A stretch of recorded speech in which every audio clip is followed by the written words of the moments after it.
Thank you very much, and thank you for the invitation to speak at this great event. It's a real honour. As you can see there, I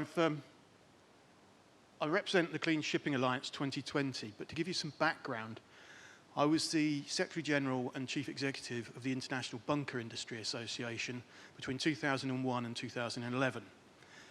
During that time, MARPOL Annex 6 was not only ratified, but the amendment process was started, and I was very lucky to be involved with that process. So I've been involved with the sulphur issue since 2001, 4 years after the initial MARPOL Annex 6 was generated, and went through the whole process that we're now coming to an end of, or the latest end, if you like, in 2020. Now, the Clean Shipping Alliance, what is CSA 2020?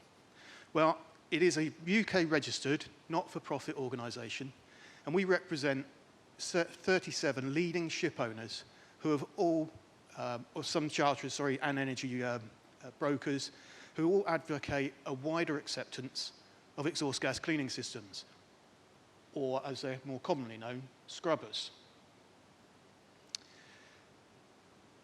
And one of our aims is to support and educate, because the public only know what they're told. And unfortunately, there's been a lot of misinformation being put around about scrubbers and exhaust gas cleaning systems. So the Alliance, I can't see that, continues to advocate the continued use of exhaust gas cleaning systems. And I'm going to try and explain to you why we've taken up this position. Well, the first and obvious one is they've all installed them on their ships, so they're bound to say they want to keep using them.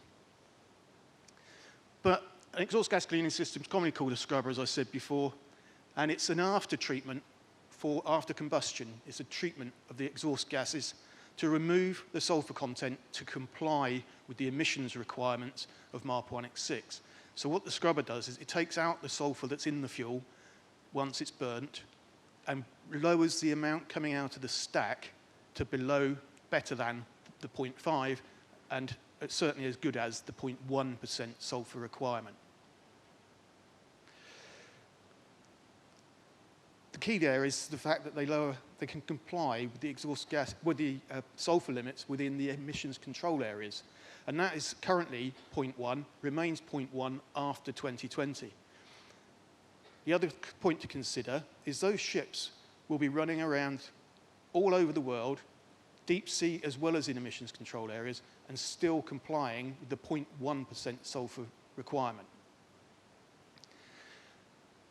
But there's a bonus with exhaust gas cleaning over compliant fuel, and that is that not only does it remove the sulphur, and in most cases that's up to 98%, but they also have another use. They take out particulates. The particulates are the things that do the damage to human health. The smaller particles, the 2.5 PM, as we refer to it, the 2.5 micron and below PM, is the stuff that can bypass our natural system of filtration for the air, i.e. the hairs in our nose. It can get past that with great ease, and then it goes down into the lungs, and from there it gets straight into the bloodstream. And that's where we believe a lot of damage is done to human health.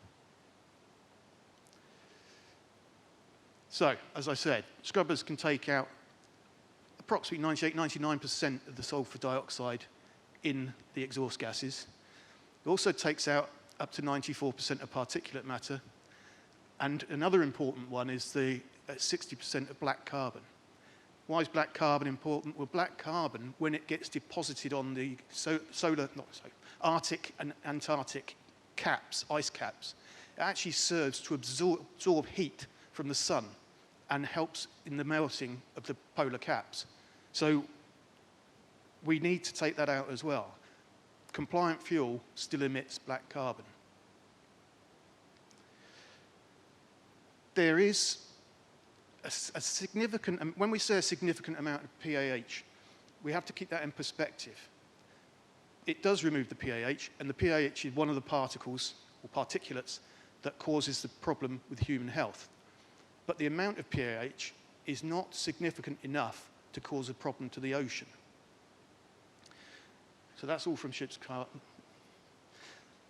This is probably the most important quote in this whole presentation. Nyman and Tokerud were two eminent scientists who wrote a paper in 1992. And in it they say, as you can see there, that if all the sulfate in the sea was made a layer at the bottom of the sea, it would be approximately 1.5 meters or 5 feet in old money deep on the ocean floor. If we then take all the known sulfur from all the known oil reserves and coal reserves and lay that on top of that pile, or that layer, it would add the equivalent of a sheet of paper. So that hopefully puts it in perspective.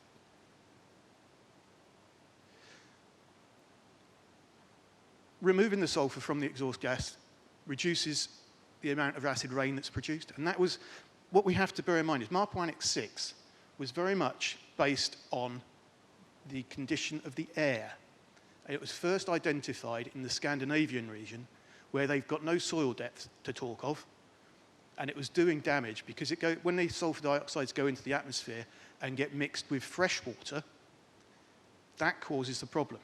That's when we get acid rain, and that's when we get damage to human health and to the buildings and infrastructure around us.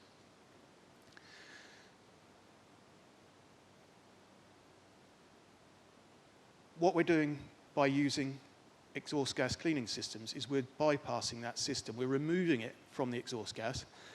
And what we're doing in the scientific part of this is when the salt water, which is alkalinic, hits the sulfuric acid or hits the sulfur dioxide, so it's a chemical reaction. And the result is that we don't have sulfuric acid coming out, we have water and sulfates. And sulfates are the neutral compounds which are kept in the sea, or where they naturally occur in the sea. So it's actually scientifically sound to use open loop scrubbers in that way. We also have to bear in mind that it has been used for a long, long time. The reason for that those scientists saying what they said was they were actually studying the effects of a seawater scrubber in a power station in Denmark. And they came to the conclusion then, as we're saying now, that it was absolutely benign. It wasn't doing any harm to the ecosystem around. And that's a fixed point discharge as well. So they checked it out there, and as long as you're using salt water, these systems work very, very efficiently, very, very effectively.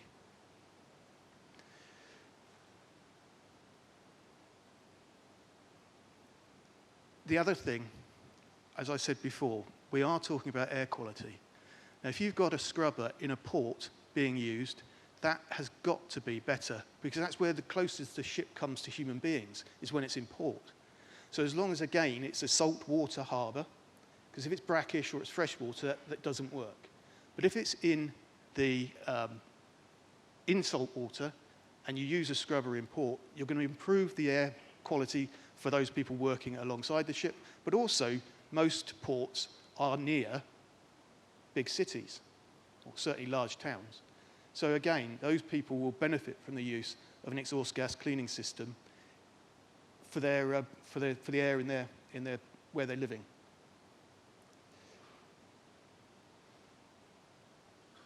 As I mentioned before, we do have the added bonus of removing black carbon and the effect that that has on the raising of the sea levels by melting the polar caps.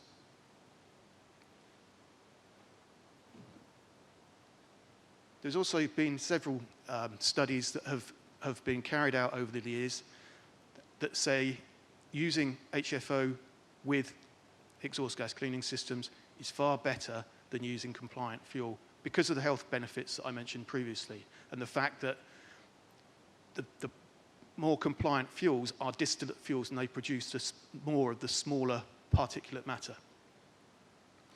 There was also recently a study which was conducted by Elizabeth Lindstad of Sintef. She had a look at the overall picture regarding the GHG, greenhouse gases, CO2 production.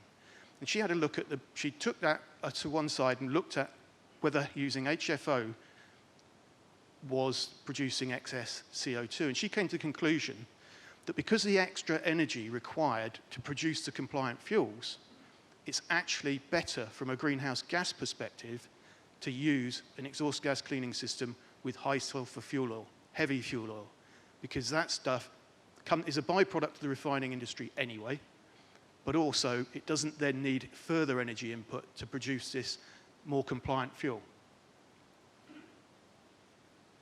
We also had an interesting presentation at IMO in February, where the Japanese government had commissioned their Ministry for Interior and Tourism, Leisure and Tourism.